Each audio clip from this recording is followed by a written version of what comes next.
कुछ सुनी, कुछ अनसुनी, कुछ कही, कुछ अनकही कहानियाँ लेके आया हूँ जो शायद आपको आपके डर से मिलाए, क्योंकि डर सबको लगता है।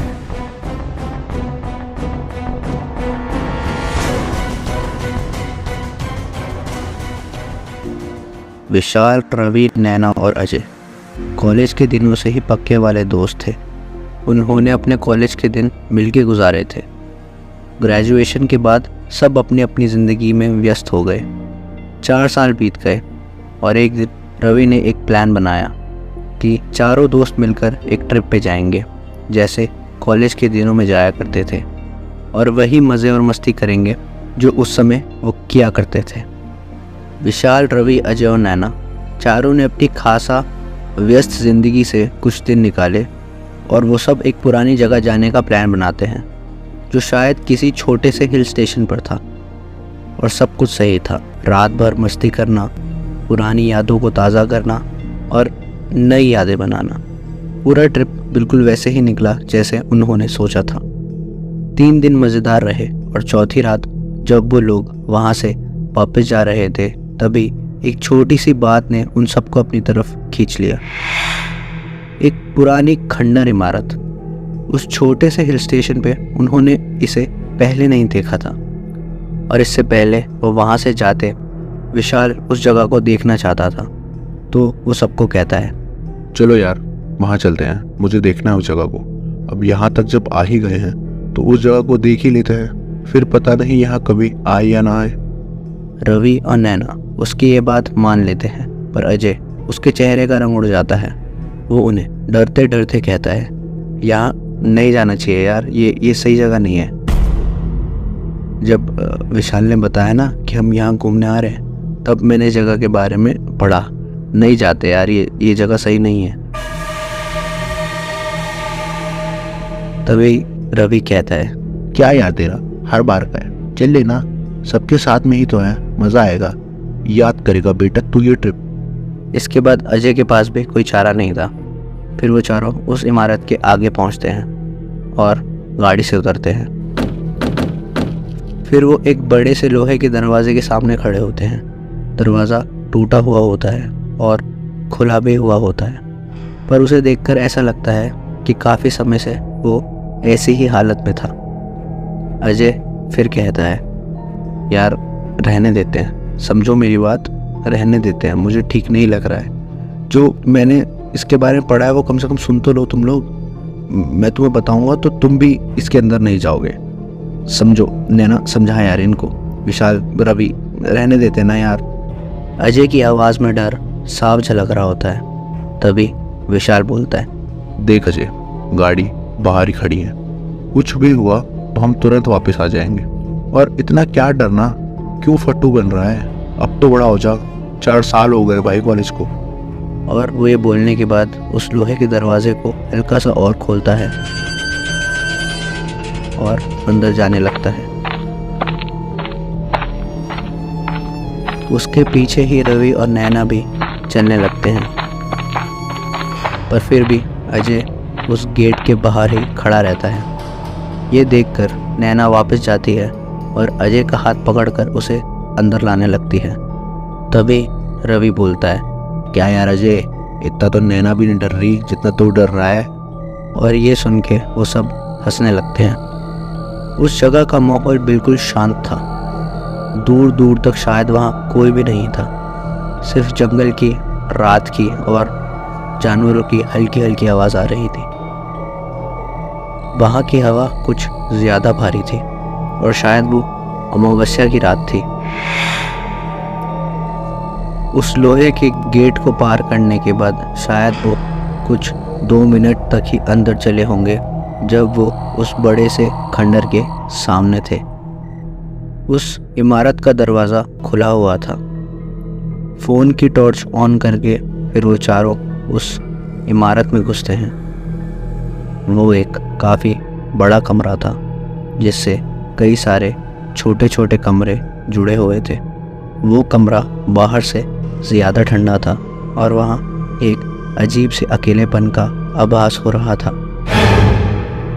उस कमरे में घुसते ही उन चारों को एक ठंड महसूस होती है जो शायद उनके खून को जमा देती है। वो चारों हर तरफ देखते हैं। उस कमरे की दीवारों पर दरारें होती हैं, बड़े मकड़ी के जाले होते हैं। दीवारें काफ़ी पुरानी लगती हैं, जो शायद काफ़ी पहले किसी राजा महाराजा ने बनाई होंगी। इसके बाद विशाल और नैना आगे एक कमरे में चले जाते हैं। अजय का चेहरा अभी भी डर से पीला पड़ा हुआ होता है। वो बिल्कुल रवि के साथ दुबक के चल रहा होता है, पर रवि बड़े शौक से उस जगह को देख रहा होता है। जिस कमरे में विशाल और नैना गए होते हैं, उस कमरे में एक छोटी सी खिड़की होती है और वो आगे एक और कमरे से जुड़ा हुआ होता है। नैना उस खिड़की पे बाहर देखने लगती है। बाहर उसे एक पीपल का पेड़ दिखता है और तभी नैना को ऐसा लगता है कि कोई पीपल के पेड़ के पीछे से उन्हें देख रहा हो। ये देखते ही नैना की चीख निकलती है। ये सुन के अजय और रवि भी भागे भागे उस कमरे में आते हैं। नैना फिर सबको बताती है कि उसने क्या देखा, पर यह सुन के विशाल नैना को समझाता है कि इस जगह वैसे ही काफ़ी अंधेरा है और अजय के बार बार बोलने की वजह से सब अंदर से थोड़ा डर गए हैं। इस वजह से शायद नैना को कोई वहम हुआ होगा और नैना को भी ये बात सही लगती है, क्योंकि अजय की बात सुन के वो भी थोड़ा डर गई थी। इसके बाद उन चारों को उस कमरे में साफ साफ किसी और के होने का एहसास होता है। फिर उनकी फ़ोन की टॉर्च टिमटिमाने लगती है और उसी पल उन्हें किसी और की भी सांसें महसूस होती हैं। इसके बाद नैना उन्हें कहती है कि उन्हें यहाँ से चलना चाहिए, बहुत हो गया, देख लिया उन्हें जो उन्हें देखना था। और वो सब उस इमारत से बाहर आते हैं। बाहर आके नैना को थोड़ा ठीक लगता है। फिर वो चारों जल्दी से उस बड़े लोहे के दरवाजे की तरफ जाने लगते हैं। पूरे रास्ते कुछ नहीं होता, बस वो चार चलते रहते हैं पर कुछ बात नहीं करते। पर जैसे ही वो उस दरवाजे पर पहुंचते हैं, उन्हें वहाँ एक बूढ़ा दिखाई देता है। उस बूढ़े को देखते ही वो चारों चौंक जाते हैं और पता नहीं क्यों अजय का चेहरा पीला पड़ जाता है। जैसे ही बूढ़ा उन्हें देखता है, वो उनसे पूछता है, कैसा रहा समंदर मालिक? रवि थोड़ा हिचकिचाते हुए पूछता है, तुम कौन हो और इतनी रात का यहाँ कहाँ से आ गए?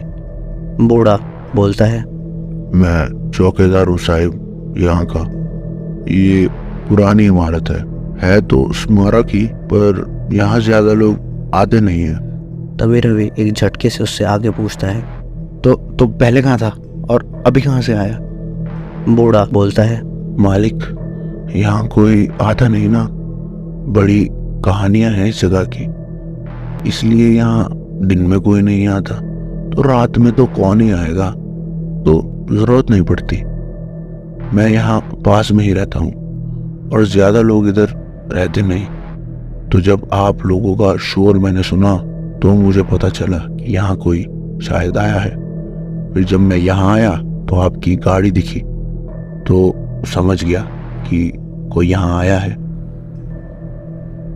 पता नहीं क्यों वो सब बूढ़े की उस बात से संतुष्ट नहीं थे, पर सच पूछो तो उधर किसी और इंसान को देखकर उन्हें कुछ राहत जरूर मिली थी।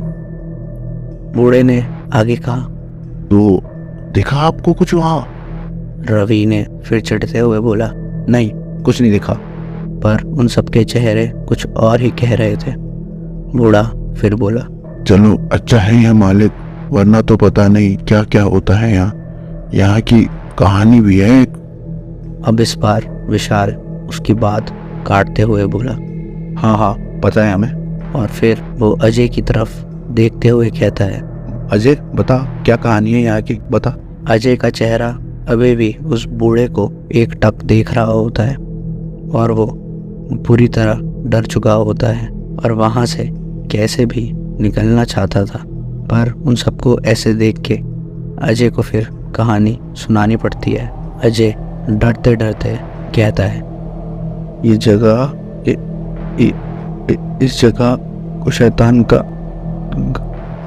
घर बोलते हैं या शैतान की कूख भी कहते हैं। यह खुद शैतान का वास है ऐसा कहते हैं, और जो भी यहाँ आता है वो कभी यहाँ से वापस नहीं जाता। इसलिए इस जगह के आसपास ज़्यादा लोग भी नहीं रहते। मैंने और पढ़ा था कि जो भी यहाँ आता है उसे यहाँ कोई ना कोई दिखाई देता है। ये सुन के नैना के चेहरे का रंग उड़ जाता है। अजय आके बोलता है, जैसे कोई बच्चा। ये सुन के नैना को थोड़ी शांति मिलती है। इसके बाद अजय आके बोलता है, जो उन्हें इस इमारत के अंदर दिखाई देता है, जो उनसे मदद मांगता है, या कोई बूढ़ा आदमी जो उन्हें मिलता है और उनसे इस जगह के बारे में सवाल करता है।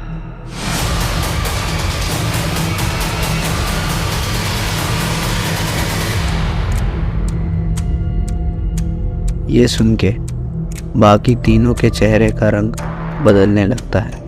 इससे पहले वो कुछ करते, वो चारों पता नहीं कैसे उस इमारत के अंदर पहुंच जाते हैं। इमारत में चारों तरफ अंधेरा होता है। फिर उन्हें दिखता है कि इमारत का दरवाज़ा खुला हुआ होता है। फिर वो चारों उस इमारत से बाहर भागने लगते हैं,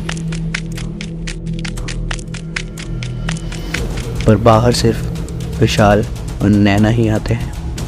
और तभी उन दोनों को अंदर से रवि की एक दर्द भरी चीख सुनाई देती है, जो उन दोनों को अंदर तक हिला देती है। इसके बाद वो पीछे घूमते हैं।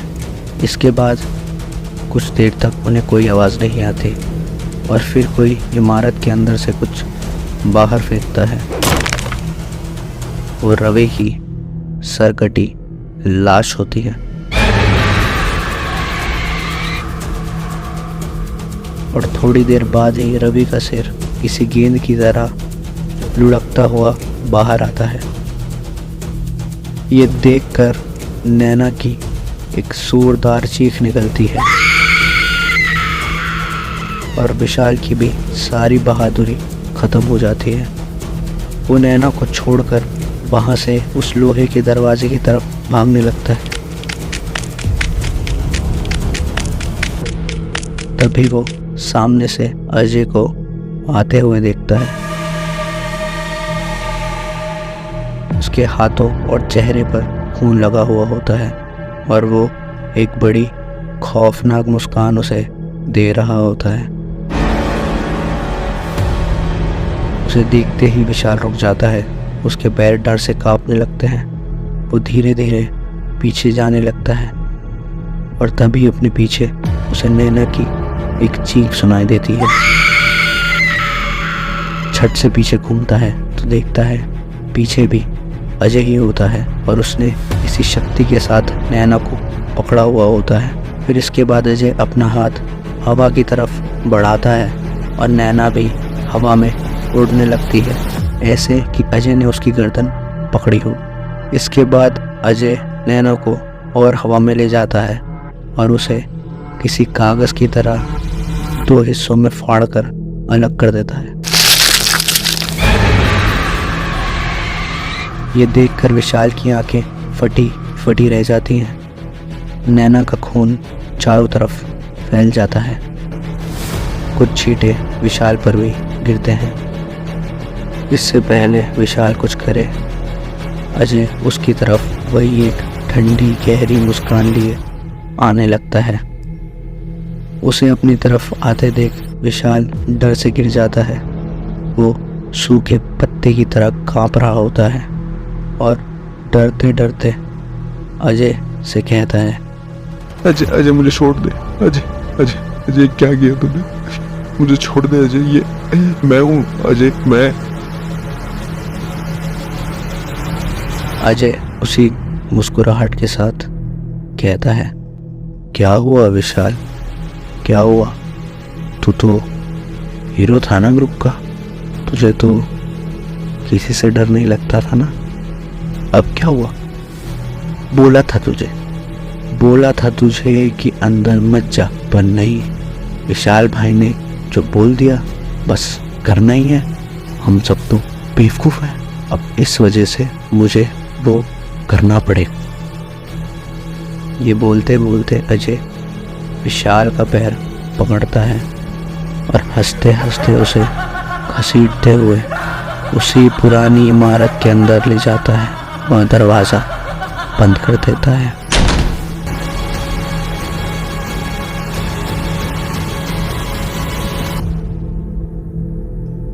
बहुत मुश्किल होती है नए दोस्त बनाने में और उन्हें यहाँ लाने में। पिछले 8 महीने में 3 नौकरी और 5 घर बदल चुका हूँ। उस दिन मुझे पता था अंदर क्या है। मैंने लाख बार तीनों को समझाने की कोशिश करी, पर मेरी सुनता कौन है। जब मेरी नहीं मानी उन्होंने, तब मैं समझ गया था कि कुछ नहीं हो सकता। जब मैं उस लोहे के गेट पर था, तब भी मुझे वो अंदर दिख गया था। वो शैतान वो वहीं था।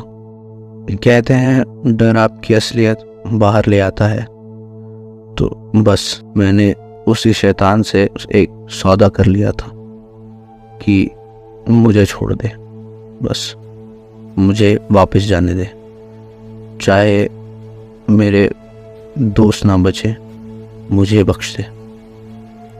और उस दिन मैं कभी अंदर गया ही नहीं, बाहर गाड़ी पे ही बैठा रहा। मेरी जान बख्शने के बदले में मुझे हर महीने पता नहीं कैसे कम से कम 3 लोग यहाँ लाने पड़ते हैं। पर जिस दिन ये सिलसिला ख़त्म हुआ, उस दिन मैं और मेरे आसपास हर कोई हमेशा के लिए ख़त्म हो जाएगा। मेरा नाम अजय है, क्या आप मुझसे दोस्ती करोगे?